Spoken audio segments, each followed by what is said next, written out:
बच्चों let's read the question. सो हम one by one question को पढ़ते हैं। एक क्वेश्चन में हमसे कहा गया है why sometimes red colouration is obtained when ferric chloride is added during Lassaigne's test for the detection of nitrogen.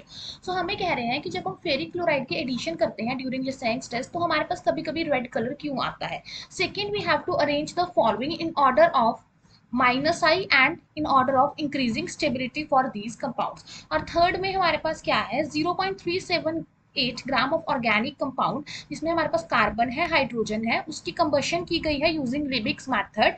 और यहाँ पे कंबशन के बाद जो CO2H2 हमारे पास जो परफॉर्म हुए हैं उन्हें पास किया गया है through potash bulb and calcium chloride anhydrous calcium chloride. और एंड ऑफ एक्सपेरिमेंट पे जो हमारे पास इंक्रीज इन वेट आ रहा है वो कितना है 0.264 एंड 0.162। सो हमें बताना है कि percentage of carbon and hydrogen क्या होगी। यहाँ पे जो की कंसेप्ट हमें सबसे पहले चाहिए that is general organic chemistry.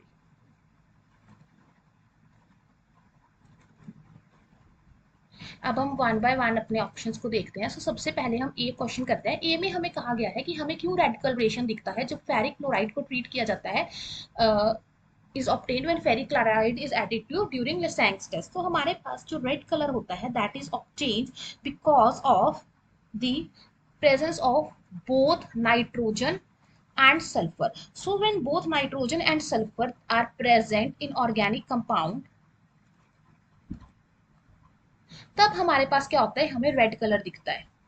अब ऐसा क्यों होता है इसकी अगर हम रिएक्शन देखें तो बेसिकली हमारे पास जो रिएक्शन होती है वो कुछ इस तरह से होती है कि हमारे पास लेट अस से लैंस टेस्ट में हम सोडियम एक्सट्रैक्ट बनाते हैं। कंपाउंड में कार्बन तो होगा क्योंकि ऑर्गेनिक कंपाउंड है, उसके अलावा नाइट्रोजन और सल्फर है। तो ये बना लेते हैं NaCnS। अब क्या होता है ये जो NaCnS है ये हमारे पास इसके 3 मोल्स जो है वो रिएक्ट करते हैं किसके साथ FeCl3 के साथ और प्रोडक्ट बनता है FeCnS थ्राइस। और इसका जो कलर होता है that is blood red colour plus side product निकलते हैं 3NaCl। सो जो फर्स्ट क्वेश्चन है क्यों हमें रेड कलरेशन दिखता है उसका रीजन क्या है because of the formation of compound FeCnS and this is observe when both nitrogen and sulphur they are present in organic compound. Okay, अब हम बी पार्ट देखते हैं। सो बी पार्ट में हमारे पास हमें कहा गया है we have to arrange the following compounds in the increasing order of minus I effect. So अगर मैं इसका इंक्रीजिंग ऑर्डर लिखूं तो पहले मैं ऑर्डर लिख देती हूँ that will be C2H5 then CH3 फिर आएगा C6H5 then it will be minus I minus F COOH और लास्ट में NO2। बेसिकली अगर हम देखें इन कंपाउंड्स में से जो NO2 है इसका जो इलेक्ट्रॉन विड्रॉइंग नेचर है वो सबसे स्ट्रॉन्गेस्ट है। तो सबसे ज्यादा इलेक्ट्रॉन विड्रॉइंग नेचर होने की वजह से इसका माइनस आई इफेक्ट है। और जो हमारे पास इथाइल और मिथाइल ग्रुप है ये हमारे पास क्या है इलेक्ट्रॉन रिलीजिंग नेचर के हैं। अब देखो इथाइल का माइनस आई इफेक्ट मिथाइल से भी कम है क्योंकि इथाइल में एल्काइल ग्रुप ज्यादा है। So more are the alkyl group more is the plus I effect. So इसमें हमारे पास क्या है plus I effect alkyl group में ज्यादा होता है। अब अगर हम बात करते हैं C6H5 की तो C6H5 हमारे पास फिनाइल ग्रुप है और फिनाइल ग्रुप में क्या होता है कि जो माइनस आई इफेक्ट होता है वो वीक होता है बिकॉज यहाँ पे हमारे पास रेजोनेंस की वजह से बेसिकली प्लस आई इफेक्ट ज्यादा स्ट्रॉन्गर होता है। ठीक है, लेकिन CH3 और C2H5 से इनका क्या होगा ज्यादा होगा। अब अगर हम कंपेयर करते हैं आयोडीन और फ्लोरीन को सो फ्लोरीन जो है हमारे पास ये ज्यादा इलेक्ट्रोनेगेटिव है आयोडीन से जिसकी वजह से इसका माइनस आई इफेक्ट क्या है आयोडीन से ज्यादा है बट एसिड और NO2 से क्या है कम है। अगेन NO2 और COH का ज्यादा क्यों होगा क्योंकि इलेक्ट्रॉन विड्रॉइंग नेचर उनका ज्यादा है।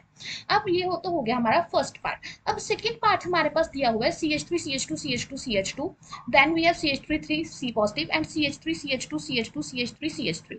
सो यहाँ पे हमारे पास ये कार्बोकेटाइन की स्टेबिलिटी का हमें इंक्रीजिंग ऑर्डर लिखना है। बेसिकली जो कार्बोकेटाइन होता है वो हमारे पास कौन सा सबसे स्टेबल होता है tertiary then secondary then primary. So ये हमारे पास प्राइमरी कार्बोकेटाइन है, this is tertiary and this one is secondary carbocation। so सबसे स्टेबल कौन सा होगा tertiary that is CH3 C positive ये सबसे स्टेबल होगा।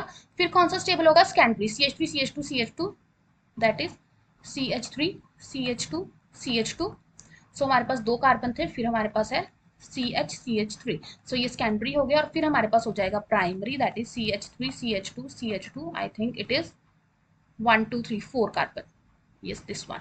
so because it is tertiary so tertiary में हमारे पास क्या होगा प्लस आई इफेक्ट ज्यादा होंगे या हम कह सकते हैं मोर number of hyper conjugating structures होंगी जिसकी वजह से टर्शरी कार्बोकेटाइन सबसे ज्यादा स्टेबल है then we have the secondary and at last we have the primary carbocation.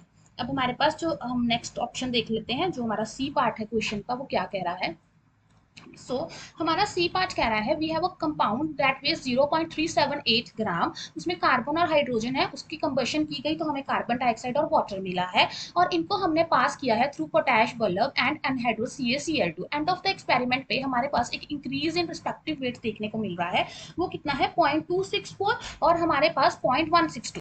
Basically अगर हम इस क्वेश्चन को ध्यान से देखें, जो हमारे पास 0.264 ग्राम वेट आया है वो क्यों आया है, because of the carbon dioxide evolve. और जो हमारे पास 0.162 ग्राम आया है that is because of the water.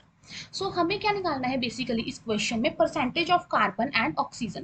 अगर हम देखें सबसे पहले अगर हम परसेंटेज ऑफ कार्बन निकालें तो उसका हमारे पास क्या फॉर्मूला हो जाएगा 12/44। 44 क्यों, 44 हमारे पास क्या हो गया molar mass of carbon dioxide और 12 क्या है mass of carbon, so that means 44 gram of carbon dioxide contains 12 gram of carbon into, अब हमारे पास कंपाउंड कितना गिवन है दैट इज 0.378। अगर 44 में 12 है तो 0.378 में कितना गिवन आया हमारे पास 0.264 इंटू हमारे पास क्या हो जाएगा 100। ये हमारे पास कितना आ गया 19.05%। सिमिलरली परसेंटेज ऑफ हाइड्रोजन हम निकाल लेते हैं, दैट विल बी